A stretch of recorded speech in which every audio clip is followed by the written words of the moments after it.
Hey Gary, I think it's obvious to all of us, or at least to me, that you've definitely thought a lot about your moral system and your philosophy, and you feel very deeply that you've found something that the rest of us need to be paying attention to. And when we don't seem to resonate with what you're saying, you get angry, and so that just it leads me to believe at least that you're definitely emotionally invested in your system being true.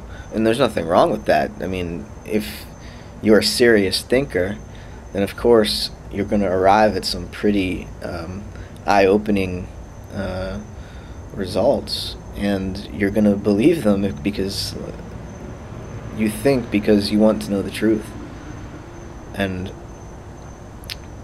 but the way I see it, me, you, everybody else who's listening and participating, we're all basically lost and confused, and the act of philosophizing is, us trying to find our way out of the maze, out of the labyrinth of language. Philosophy is about wandering around. Philosophy begins with wonder, I think, at least. Um, Maybe you disagree with that, Gary. Maybe you'd say philosophy begins with doubt. That if the goal is to know the truth, we've got to see past the appearances. We've got to really train our eyes, or be able to get outside of ourselves if we want to know the truth. Um, but you're a unique case, Gary, and I think that's why I always watch your videos, and what keeps me interested is that you're an atheist, and yet you believe in objectivity, not just scientific objectivity, which there are plenty of atheists who think science provides us with the objective truth, but you're a moral objectivist, and it's a whole different ballgame. To be both an atheist and a moral objectivist is unique. I mean, I can't think of anybody else I know that's like that. If somebody listening is also that way, let me know. Leave a comment. Um, because here's what I'm going to do. I'm going to read something from the New Testament, and I don't want to get this make this seem like I'm trying to slander you, Gary. So don't take it that way. I'm just presenting what I see as a relation between your philosophy and Christianity.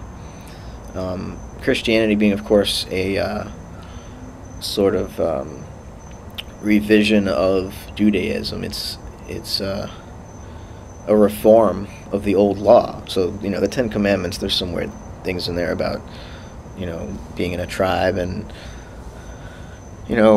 obeying the Sabbath, and obviously cultural things, arbitrary things that for us to really think God laid this law down and we have to obey these silly rules. I mean, certainly you probably agree with a couple of the commandments. Don't murder, don't steal, don't commit adultery. Those are just pretty logical rules, actually. But putting the Judaic law, the Ten Commandments aside, and looking at Christianity, there's a passage in Matthew, chapter 22, verse 36 through 40, which goes like this. Teacher, which is the greatest commandment in the law? And he, Jesus, said to him, You shall love the Lord your God with all your heart, and with all your soul, and with all your mind. This is the greatest and foremost commandment. The second is like it. You should love your neighbor as yourself. On these two commandments depend the whole law and the prophets. So that's what Jesus has reformed the old law into. Basically, you remember these two simple laws.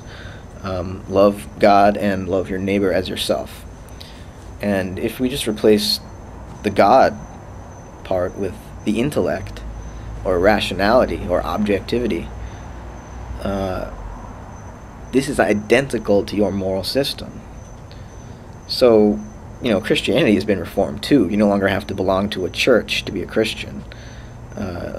Christianity is about your inmost self, and that's about as private as it gets. So my question is just, why are you an atheist?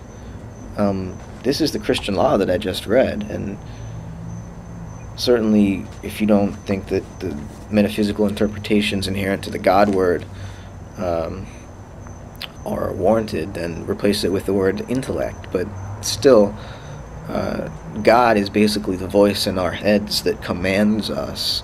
And as you've described the intellect, it seems almost identical to that. Um, so, why be an atheist? It's an honest question. I'm really curious about it. So, don't take this video the wrong way. I'm not trying to slander, just raising an interesting um, relationship or correspondence between your atheistic morality and Christianity. So, let me know what you think.